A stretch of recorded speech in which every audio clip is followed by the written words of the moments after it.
Yan. Dako na po tayo sa ating Bible study po. Yung pagpapatuloy nga po ng ating topic na 7 last word nga po ng ating Panginoon. So, bago po tayo magpatuloy is konting recap nga lang po sa last week na napag-aralan natin. So, yung third to fifth word nga po ng ating Panginoon. So, yung third word nga po is about relationship na nabanggit nga po sa Book of John, chapter 19, verse 27. Woman, behold your son. Then he said to his disciple, behold your mother. So, ito nga po yung relationship, yung paghabilin nga po ng ating Panginoong Jesus kay John sa kanyang earthly mother na si Mary. At gayon din naman po, hinabilin kay Mary yung kanyang disciple at mabuting kaibigan na si John the Beloved. So, yun nga po, sa kabila ng nasa state of agony or extreme physical and emotional pain, ang ating Panginoong Hesus ay mas inisip niya nga po yung welfare o yung kapakanan ng kanyang minamahal na ina na si Mary at yung kanyang minamahal na kaibigan na si John. So, that time nga po, Mary was losing a son, but then she gained a savior nga po. So, nagkaroon nga po tayo ng tagapagligtas. And Jesus Christ, yun nga po, gave John responsibility to take care of his earthly mother na si Mary. At the same time, si Mary naman po ay hinabilin din sa kanya si John. So, sa paghabilin na nga po nila sa isa't isa ay nagkaroon nga po sila ng relationship as spiritual family nga po. So, yun po yung ating third word na about relationship. Yung fourth word naman po is about abandonment na nabanggit nga po ng ating Panginoon with a loud voice na Eloi, Eloi, or my God, why you have forsaken me, or Eloi, Eloi, lema sabachthani. Yun nga po, my God, why have you forsaken me? So, about abandonment nga po, that moment nga po, our Lord Jesus Christ felt abandoned by God the Father because that time, yun nga po, ang ating Panginoong Jesus, He carries our sin or He bore our sins. The wrath of God or yung galit nga po ng God the Father sa kasalanan ay ibinuhos nga po lahat sa ating Panginoong Jesus. Kaya that time, Jesus Christ felt abandoned by God the Father because God and sin nga po cannot be joined together. So hindi po sila pwedeng magkasama because God is holy and Jesus Christ that time is carrying our sins nga po. So inako niya po lahat ng ang ating mga sins. kasalanan po Okay. upang maging righteous nga po tayo sa paningin ng God the Father. So yun nga po yung fourth word, yung my God, why have you forsaken me? Then yung fifth word nga po is about distress. Yung two words nga po na binanggit doon ng ating Panginoon na I thirst. So nauhaw nga po ang ating Panginoon. So yung I thirst nga po is yung fulfillment nga po nung prophecy sa Book of Psalms nga po na nabanggit natin last week na naisulat nga po hundreds of years ago bago maipanganak ang ating Panginoong Jesus, and He fulfill nga po that prophecy nga po sa Psalms na sabi nga po doon, and for my thirst they gave me sour wine to drink. So na-fulfill nga po yung prophecy na yon. And another interpretation nga po nitong I thirst ay dahil ang ating Panginoong Jesus nga po ay in human form nga po or in form of flesh. And when you are being crucified, may experience mo talaga yung extreme dehydration. Kaya ang physical body ay makakaramdam nga po ng kauhawan. So, yun po yung summary nung last week nga po na pag-aralan natin. Yung about relationship, abandonment, and distress nga po. So, this week naman po, ngayong araw naman po ay yung 6th and 7th word nga po ng ating Panginoon. So, bago po tayo magpatuloy ay humingi po muna tayo ng wisdom and understanding sa ating Panginoon. So, let us pray po. Our Father in heaven, we praise you, we glorify your name, O Father God. Lord, maraming salamat nga po muli, O Lord, na Lord, nakapanalangin nga po kami sa inyo kanina, O Lord, and ngayon naman po ay kami nga po ay mag-aaral at pagbubulay-bulayan po namin ang inyong mga salita nga po, Lord God, about sa inyong 7 last words nga po sa cross ng Calvary, O Lord. Maraming salamat nga po sa For they do not Lord. know So what para they sa are doing. amin, O Lord God, na kami nga po ay maligtas, O Lord. Lord, muli humihiling nga po kami ng So all God, our sins and shame. understanding nga po sa pag-aaral nga po namin ng inyong mga salita, O Lord. Pakagamitin nyo nga lang po ako bilang mouthpiece na daluyan ng inyong mga mensahe nga po, O Lord God. At ikaw nga po ang aming may taas, mapapurihan, masamba nga po, O Lord. It is Gabayan nga accomplished. po kami ng banal na espiritu, O Lord.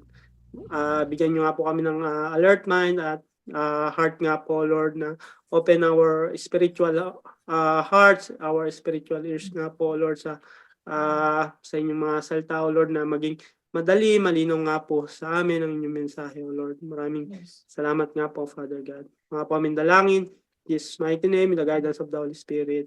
Amen. Amen. So yung pang-anim naman po na word ng ating Panginoon is about triumph or katagumpayan nga po. So ang sabi nga po ng ating Panginoon ay it is finished. Amen. So na-accomplish na nga po ng ating Panginoon ang kanyang mission nga po. So ito nga po yung full verse nitong it is finished. So when Jesus had received the sour wine, so after nga po makainom, he said, it is finished. So ano na po yan? Past tense. And he bowed his head and gave up his spirit. So it is triumph nga po or katagumpayan. So pagkatapos nga po makainom ng ating Panginoon, ay nabanggit niya na nga po ito. It is finished. So sinasabi po ito ng ating Panginoong Jesus that the work He came for was accomplished. So glory to God, praise God sa kanyang katagumpayan at sa kanyang mission accomplished. So the mission of our Lord Jesus Christ was accomplished. The very reason po kaya siya sinugo ng Diyos Ama dito sa lupa upang maging sacrifice nga po para sa ating mga kasalanan. And Jesus' sacrifice is enough. Enough na nga po. At hindi na natin kailangan, hindi na kailangan ng mga tao na mag-sacrifice pa ulit para sa ating mga kasalanan. Dahil our Lord Jesus Christ is enough. He is enough nga po upang ma-fulfill nga po ito at ma-wash away nga po ang ating sin. So He sacrificed once and for all. Kaya hindi na nga po natin kailangan na mag-sacrifice by, yun nga po, yung nabanggit nga po natin last week, di ba, na marami pa rin nagpepenitensya. Yun nga ang katuruan na once na gumawa ka nga ng good deeds, so karamihan sa mga religion, di ba, tinuturo as you have to earn your way to heaven by doing good deeds nga po. Kundi mawawala ang iyong salvation. Yun nga po about sa pagpepenitensya. Dahil panata daw nila yon upang mabawasan ang kanilang mga kasalanan. Kaya nila ito ginagawa. So yun yung mindset ng mga tao sa atin na nagpepenitensya sila para mabawasan daw yung kanilang kasalanan. So taliwas nga po ito sa katuruan at sinasabi ng Bible dahil nag-sacrifice na nga po ang ating Panginoong Yesus para sa ating mga kasalanan. Sins are already paid in full because of the sacrifice of our Christ on the cross. So hindi all our sins and shame. Nabanggit na nga po all ito. Our sins Is and shame. finished. So nandiyan na po yung salvation. Ang response naman po natin ay to believe and to total surrender our life nga po sa ating Panginoon. So ito po dapat yung response natin. So hindi po yung pagpepenitensya ang magiging response natin tuwing Holy Week. Ang magiging response po natin ay to believe and to surrender our life nga po sa Panginoon. So kasi kung tayong mga tao nga po ang gagawa o mag-earn ng ating salvation, lahat po tayo ay hindi makakarating sa langit. Lahat po tayo ay babagsak sa impyerno nga po. Kung yung way natin, dahil tayo nga po ay lahat ay nag-fall short sa glory ng Diyos. So, hindi po tayo nangaabot sa kaluwalhatian ng Diyos. Kaya we need a Savior. Kaya kailangan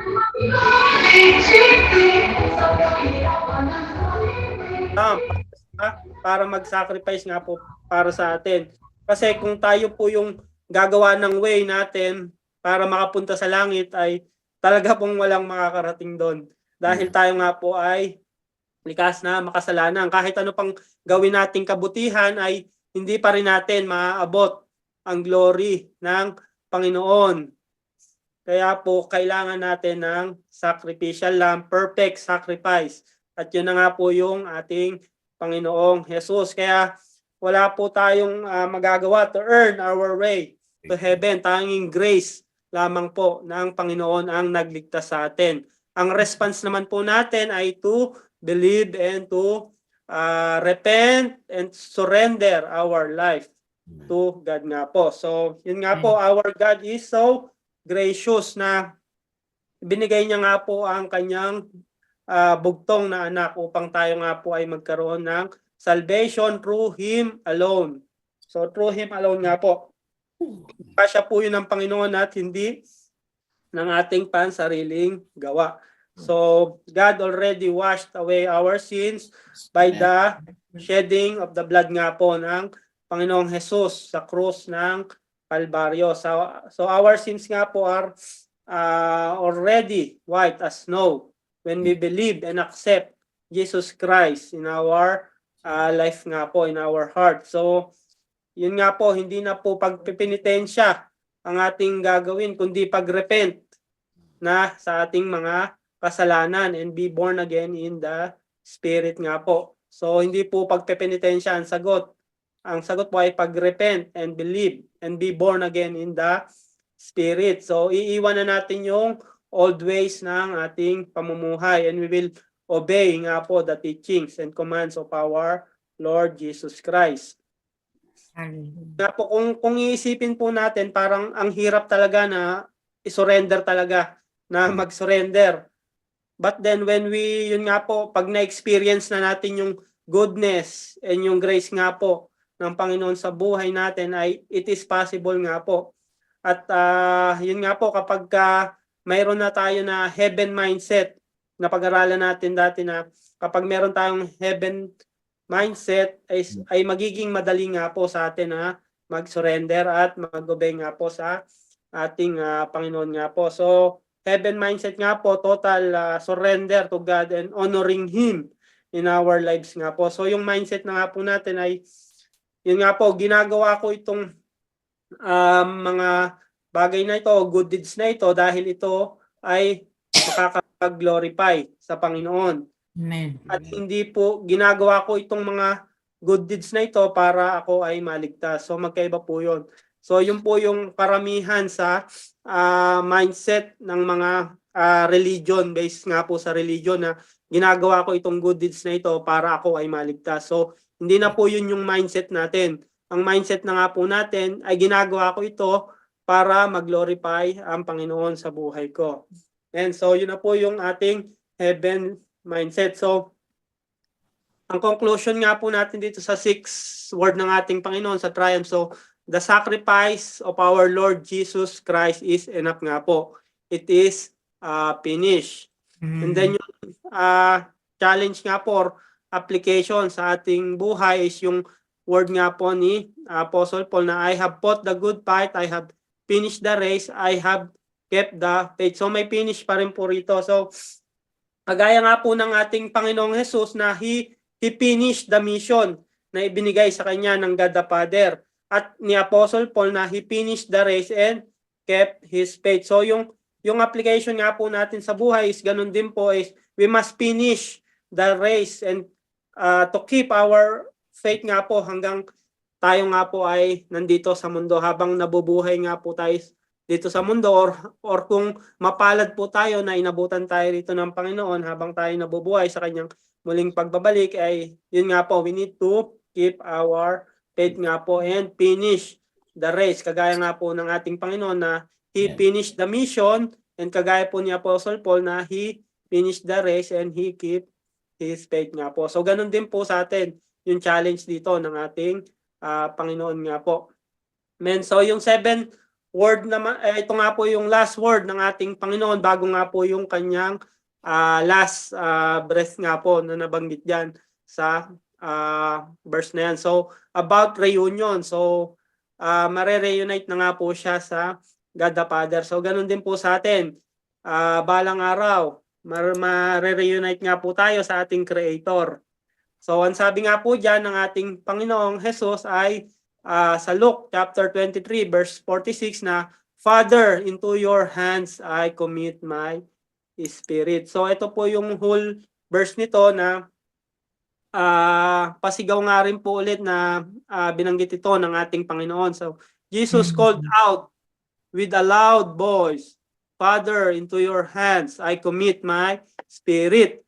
When he had said this, he breathed his last. So yan nga po yung kanyang last word nga po bago nga po siya malagutan ng hininga nga po. So sinabi nga po ito ng pasigaw muli ng ating Panginoon. So pagkasabi niya nga po ay ito na nga po yung kanyang huling hinga nga po. So our Lord Jesus Christ nga po surrendering His Spirit to the hands of God the Father. So as believers of Christ nga po, tayo din po, we need to surrender our life, our spirit into the hands of the Father nga po of God. Kagaya nga po ng, yun nga po nabanggit ko kanina, we need to total surrender our life and spirit to God. So meaning we are surrendering our own will. So yung will nga po ng flesh na we are surrendering our own will and trusting God's will in our lives. So ganun po yung pagsasubmit natin sa Panginoon na we are surrendering our own or fleshly desire, our own will to the trusting God's will in our life. So yun po yung ating pagsusurrender na pinagkakatiwala na nga po natin sa Diyos Ama ang ating will nga po sa buhay natin.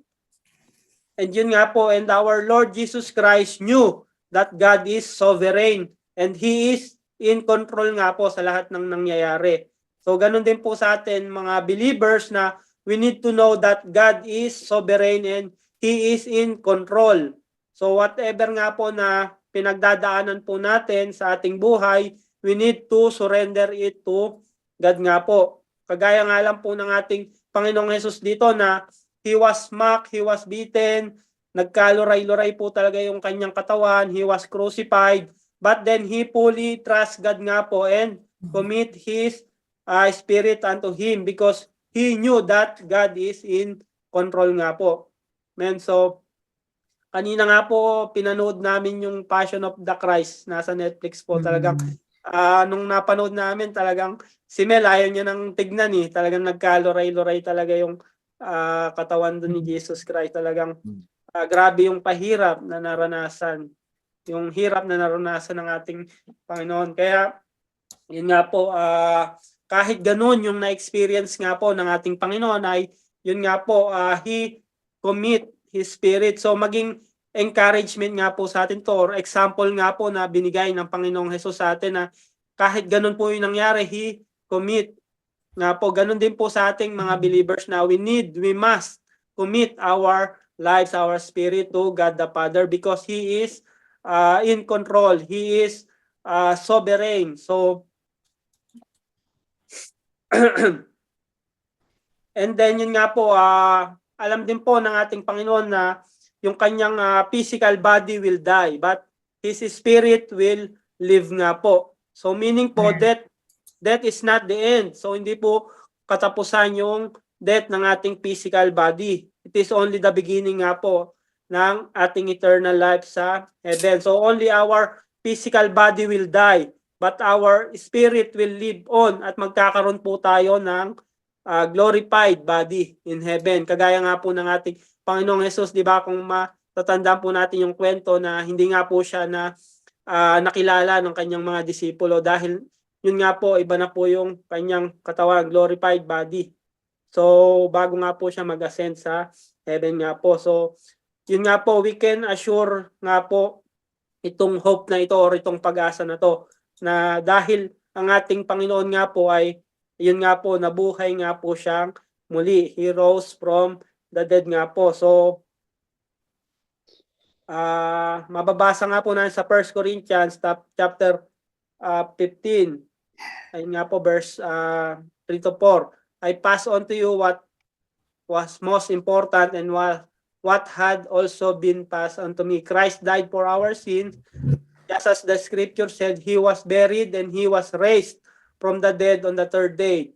On the third day, just as the scripture says. So, yun nga po, hindi po kamatayan ng ating Panginoong Hesus, hindi po sa kamatayan ng ating Panginoong Hesus natapos ang lahat dahil siya nga po ay muling nabuhay. And yun nga po, ito nga po yung ating assurance or yung assured hope, yung empty tomb nga po na iniwan ng ating Panginoon. So, nabuhay nga pong muli ating Panginoong Hesus, and ito nga po yung faith natin na ganun din po sa atin na we will have this glorified body nga po sa heaven. So, nabuhay na nga po muli ang ating Panginoong Hesus, at ito nga po yung faith natin na we will live again and reunited with God the Father. Kaya reunion po, we will be reunited with God, yung ating Creator or yung ating paglikha nga po. So, yun nga, di ba, nung hindi pa tayo believers or ako, nung hindi pa ako believers, kapag may isip mo na parang mamamatay ka or ano ka, talagang matatakot ka, di ba? Nakakatakot. Or yung mawalan ka ng mahal sa buhay, matatakot ka. But then, yun nga po, kapag followers na nga po tayo ng Panginoon, is mababago na nga po yung ating mindset about physical death. So, hindi po yung physical death is the end. So, simula pa lang po yung kapag believers ka, ay parang tanggap mo na talagang may physical death. And then, yun nga, doon pa lang mag-umpisa yung ating eternal life sa heaven nga po. So, nagkakaroon tayo ng wisdom and understanding through the Holy Spirit nga po that our physical body will die eventually. So, wala pong makakapigil yan. Kahit pag-aralan pa po ng mga tao yung pagiging immortal. So, hindi po mangyayari yan dahil nakasulat nga po yan sa Bible na lahat nga po tayo ay mamamatay yung physical body natin eventually. Yun nga po, but there is hope in us na after this life, we will have an eternal life. So, may pag-asa po, may hope tayo dahil sa ginawang sakripisyo ng ating Panginoong Hesus. It is finished nga po. Yung response po natin ay to believe and to commit and surrender our life to our Lord. Dahil siya nga po ay ang ating tagapaglikha, siya ay sovereign. And so, mababasa nga po natin sa Romans chapter 8 verse 11. And if the spirit of him who raised Jesus from the dead dwells in you, so kapag nagdodwell na nga po sa atin ang banal na Espiritu, he who raised Christ Jesus from the dead will also give life to your mortal bodies through His Spirit who dwells in you nga po. So, yun nga po, yung banal na Espiritu na nag-raise from Jesus Christ from dead. So, yun din po yung Holy Spirit na namumuhay sa atin. So, ito nga po yung ating assurance or yung ating assured hope na tayo nga po ay mabubuhay muli and we will be reunited nga po sa ating Panginoon. Amen. Likha ating Diyos Ama sa langit nga po. Kaya ito nga rin po yung sineshare natin sa ating mga kapamilya at sa ating kapwa, itong goodness ng ating Panginoon nga po na nagkaroon nga po tayo ng relationship. At yun nga po, balang araw is mare-reunite nga po tayo sa ating Panginoong tagapagligtas at sa lumikha nga po sa atin. So yung challenge naman po, yung conclusion po nitong seventh word, so as believers nga po, we must commit our lives and spirit into God's hand. Like our Lord Jesus Christ committed His Spirit into God the Father's hand. So lahat po tayo ay maging example nga po itong pag-commit ng ating Panginoong Hesus. And then yung challenge and application naman po, sa John chapter 10 verse 27, "My sheep listen to my voice.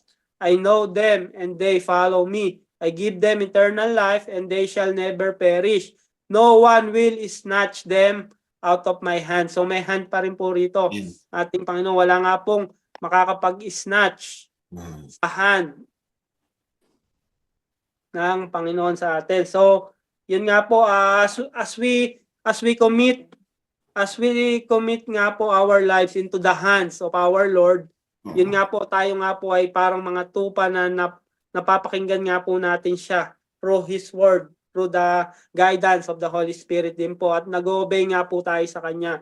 At makakasiguro nga po tayo, yun nga po, yung makakasiguro po tayo when we commit our lives to God, ay yun nga po, ito nga po yung promise niya, no one can snatch nga po sa kamay ng ating Panginoon. Kaya ito po yung panghawakan natin, na may sa buhay nga po natin itong promise ng Panginoon, na when we commit into His hand, yun nga po, no one can snatch us into our God's the Father's hand nga po.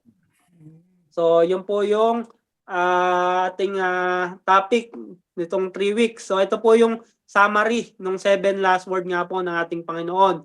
So yung first word nga po is about forgiveness. Father, forgive them for they know not what they do. So then yung second nga po is about salvation.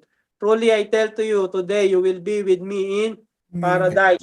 Amen. Yung third word nga po is about relationship, spiritual family relationship, na woman, behold your son. Then he said to his disciple, behold your mother. Then yung fourth nga po is about abandonment, na hindi nga po pwedeng magsamang sin at ang God, because He is holy. So Eloi, Eloi, lima sabachthani, which means my God, why have you forsaken me? So yung fourth nga po is I thirst, about distress, na yun nga po in human form ang ating Panginoon, and yung crucifixion nga po is makaka-experience ka talaga ng extreme dehydration.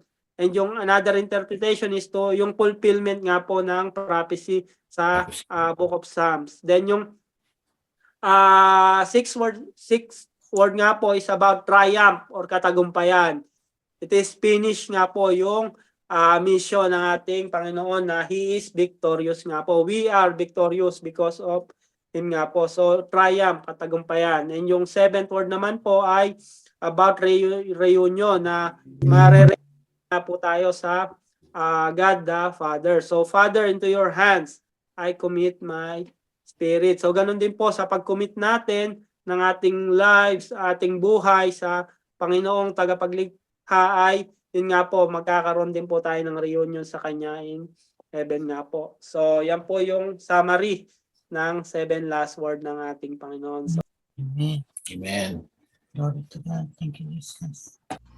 yun po, ay close po muna natin sa panalangin ng ating napag-aralan. Yes, Lord. Naming Diyos na dakila at mapagmahal, na may lalang ng langit at lupa. Lord, maraming salamat nga po sa inyong mensahe nga po sa amin, O Lord God.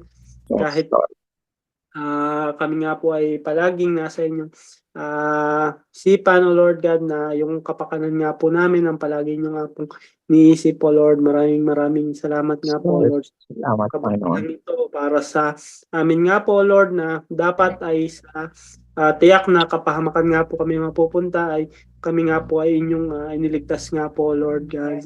Maraming salamat nga po, Lord. Kami nga po ay talagang nagpapasalamat nga po sa salvation, sa regalo nyo nga po ito para sa amin, O Lord. Maraming salamat nga po sa paghahawak nga po sa aming mga buhay, O Lord, na Lord, maraming salamat sa inyong mga pangako nga po, Lord God, sa amin nga po, na wala nga pong makaka-snatch nga po sa amin sa inyo. Thank you, Lord. Lord. Maraming salamat nga po, Lord. And Lord, we thank you nga rin po, Lord, sa pang-araw-araw naming pamumuhay, O Lord, sa Yes, pagpaprovide Lord. Salamat, Panginoon. needs sa aming physical, emotional, Lord, financial, spiritual. Yes, O Lord. Salamat Maraming nga po sa inyong provision, Lord. Yes. Lord. Patuloy nyo nga pong pakaingatan ng bawat isa. Maraming salamat sa kanilang buhay na patuloy na nagpapagamit, nagpapagala, Lord, sa inyong ubasan nga Yes, po. Lord. Salamat, Panginoon. Lord, i-bless nyo nga po ang aming mga loved ones, kagaya ng pagbe-bless nyo nga po sa amin, O Lord God. At Lord, manumbalik nga po sila at makasama nga po namin muli sila rito. Yes, oh God. Langinan at pag-aaral ng inyong mga salita, O Lord. Touch their hearts nga po, Lord, and this time, Yes, oh Lord. Lord, maraming salamat nga po muli, O Lord God.